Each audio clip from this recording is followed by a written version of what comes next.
Hey everybody, it's Brad here at Wild Boys Brewery, Pumking channel. Hope everybody's had a good week. This week, what I got going on is I've transferred my Black Betty 2.5 over to secondary, and I'm going to be bottling my International IPA in the next few days because that one's finished up dry hopping. The Czar's Revenge is still sitting on the vanilla beans, oak chips, and so forth, the rum and the bourbon. Went and did a little shopping this afternoon. I went back over there and was going to pick up some more Shipyard smashed pumpkin,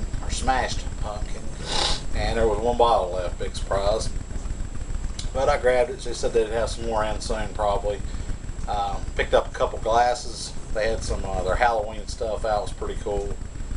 This is Left Coast Brewing Company.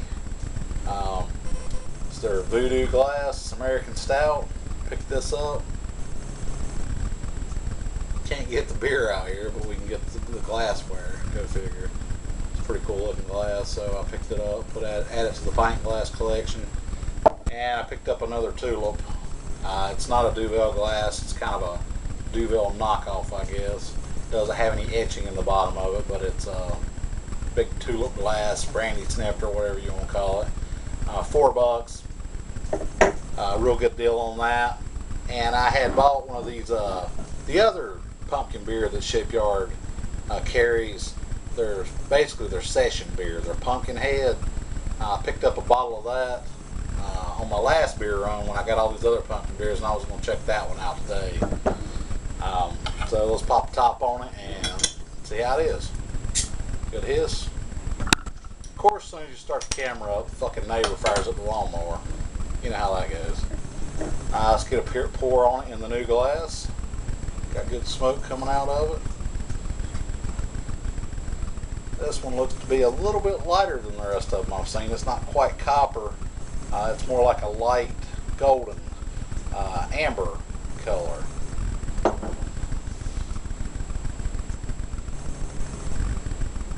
Fairly clear, you can see right through it. Not super carbonated. You can see the bubbles streaming up from the bottom. I was pretty aggressive with it, poured it pretty much right down the middle, and it didn't put hardly any head on it at all. What little bit of head is on it is just white. That's the appearance. Light copper golden color. White head. Let's get a nose on it. Very nice. It's very similar in the smell on the nose that the spices they use in it is they used on the smashed pumpkin. It smells very nice. Got a real nice sweet smell to it. Picking up some of the malts through the spices. It's got a very pleasant pumpkin pie spice nose to it. That's pretty much what you pick up. Pumpkin pie spice, a little bit of malt, no hops whatsoever. It smells nice. Let's get a taste on it. Cheers.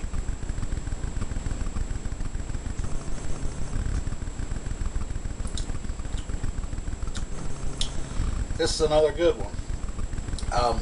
It's basically a toned down version of their Imperial version. The Pumpkinhead tastes a lot like the smashed pumpkin. It's a little lighter on the spices, but it's still got a nice balance. Got a good pumpkin pie taste to it from the spices. Does taste like beer. Kudos on that. Doesn't have the body or the mouthfeel that the smashed pumpkin Imperial version does. It's a little more thin, a little more watery.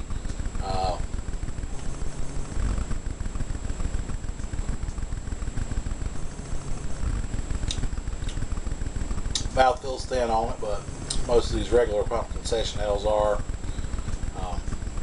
Good taste.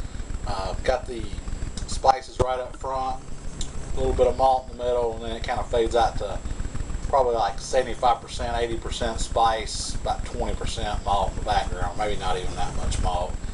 You're mostly just getting spice off this, but it is a very pleasant drinking beer. The spices are balanced. I enjoy it. Last week when I reviewed the Smash Pumpkin, I got fucking smashed off of it after drinking that one bottle. I drank it really quick, and I was flying high off of it. I don't think I got to worry about it on this one. This is basically the watered down version of that one. So if you like the smashed pumpkin Imperial pumpkin ale, you're going to like the Pumpkinhead. It's just a little more of a session version of it.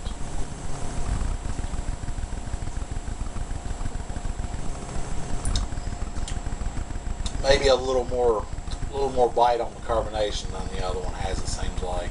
Just a little bit. Drinkability on this one's great. I could drink several of these with no problem. The spices aren't funky, they're well balanced. Overall, I'm going to give this one an A. It's not an A plus beer, but it is an A beer, low end of an A. Very nice though. It's a good example of what a pumpkin ale should be. I personally like the Imperial version a little better, but that's just my personal taste. I've got my palate tuned into these big beers now, and that's what I pretty much like to drink. The smash pumpkin will smash your ass if you drink it very fast. This one doesn't seem like it will. So if you just want to have a couple beers and chill out, and you like pumpkin beers, check out the Shipyard Pumpkinhead. It's got the Headless Horseman, kind of like the Ichabod does. It's different artwork, but he's holding up a glass of pumpkin ale, so that's pretty cool. It's got some cool artwork on it. That's going to wrap up the Pumpkinhead, Shipyard's Pumpkinhead review. Check it out if you like pumpkin beers. If you don't like pumpkin beers, don't bother with it. If you don't like pumpkin pie, don't bother with it, because that's kind of what it tastes like. I'm going to go ahead and show some footage. Went down to Big Dan's Brew Shed in Greensboro, North Carolina yesterday and hung out a little bit. I'm getting ready to brew a Imperial pumpkin ale, and I picked up my ingredients, asking if he'd mind if I shot some footage, so he said sure, go ahead. So I got some footage of hanging out down there yesterday, showing around the shop and so forth. So I'm going to go ahead and cut to that and let you guys check it out. And if you live in the Piedmont Triad area, Greensboro, I'm not sure what kind of brew stores you guys got down in Hickory, or not Hickory, but Raleigh. I'm sure you got some, but if you're having a hard time finding sexy hops, as we like to call them, you need to check Dan out, because he can get all the good down here in Greensboro, Big Dan's Brew Shed. If you guys live in this area, you definitely need to come check him out. Highly recommend him. Okay, I'm down here in Greensboro at Big Dan's Brew Shed. This is where I get all my homebrew stuff from. This is his ribbon wall. If you live in the Piedmont Triad area, or Greensboro, or anywhere around here, you definitely need to come down here and check out Big Dan's Brew Shed. He always has fresh grains and good advice if you have any questions. And there's the hop fridge and the yeast fridge. And show off hop. There's Dan. Stock plenty of Citra, Simcoe, Amarillo, Galaxy. Basically all the hard to get hops that you guys say you can't get, I don't have any problem getting them, even New Zealand hops. Sriracha Ace, all the sexy hops. And over here is his grains. It's got 3 layers of bins.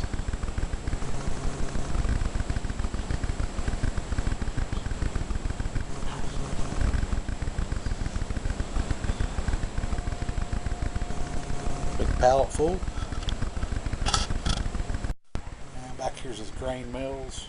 This is the grains for my smashing Pumking Imperial pumpkin ale. Already been ground. That's the rice holes on the top. And he's got Corona mill for black grains. People want to ground separately. 3-roll monster mill there, and then a barley crusher 2-roller up here that he's got set for 0.033 for wheat. And I don't see what he's got the other one set on, but it's set for like regular barley. And here's some of his specialty grains: caramel, black prince, some honey. Got a little bit of that in my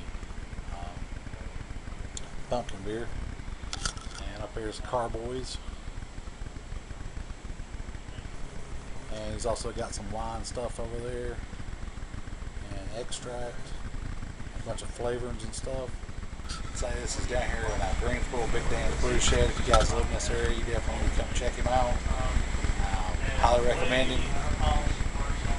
Cheers. Alright, I had to alter my vanilla bean recipe that I usually do because World Market was out of the Madagascar beans, so I got 2 Tahitian vanilla beans, and they smell a little different, but they still smell really good.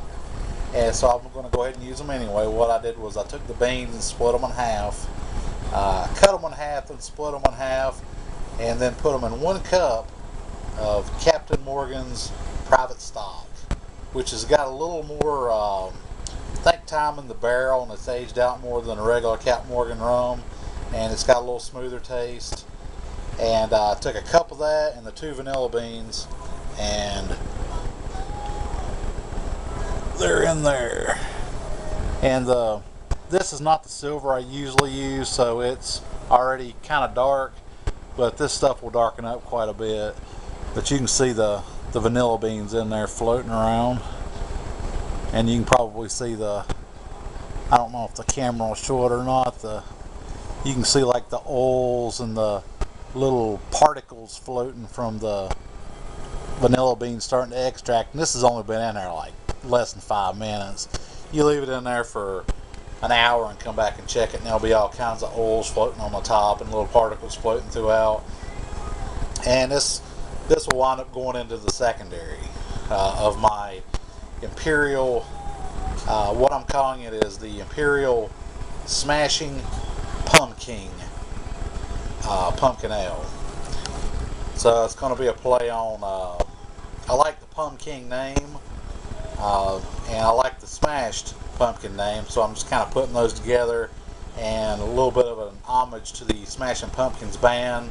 So it's going to be called Smashing Pumking, and that's what I'm going to call it. And it's going to be an Imperial. It's going to be OG is going to be shooting around for about 1088 to 1090, so it should be around about 8.5 or 9% when it gets done, in that range. And I will keep you guys posted. Oh, and back there is Amy's freshly cooled off pumpkin pie, which we just got through having a bite of, and it was totally kick-ass. Yum. It's my Brewdog. Oh, say, what you been drinking on, bub?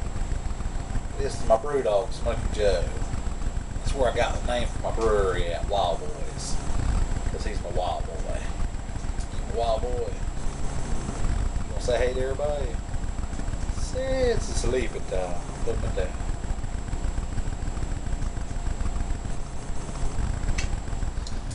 So that's going to wrap it up. Hope you guys having a good week. If you live in this area, check Big Dan's Brew Shed out. It's right off the airport exit. If you're coming from Winston, get off on the airport exit, hang a right, go up 2 lights, hang a left, and you'll see them on the right behind the Taco Bell. I think it's a Taco Bell Pizza Hut combo thing beside Paulo's Pizza and the little strip mall behind it. He'll hook you up, give you some great advice if you got any questions about any recipes. He's very knowledgeable. So check out Dan. Shout out to Dan. And that's going to wrap it up for this week. I hope y'all having a good one. I'll see you soon. Cheers.